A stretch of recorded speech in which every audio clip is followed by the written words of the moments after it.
પાર Tapi Narmada river link project પૂરેપૂરો કોંગ્રેસનો પ્રોપેગેન્ડા હતો, પોતાનું અસ્તિત્વ જાળવવા માટે હતું.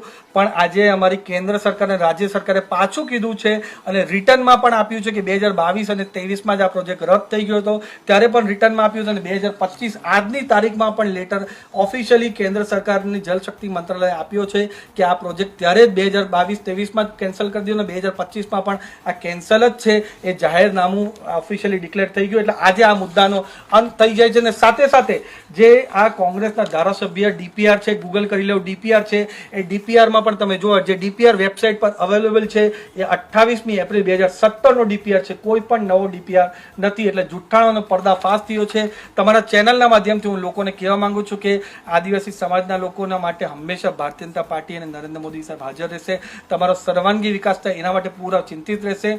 એની સાથે કોંગ્રેસના કોઈ પણ દુષ્પ્રચારમાં આવતા નહીં. અમે પાર તાપી નર્મદા રિવરલિંક પ્રોજેક્ટ કરવાના નથી. અને અમારા આદિવાસી સમાજના લોકોને લેખિતમાં જોતું હતું, એ લેખિતમાં પણ અમારી રાજ્ય સરકાર અને કેન્દ્ર સરકારે આપ્યું છે. જય આદિવાસી, જય જોહર, જય બિરસા મુંડા.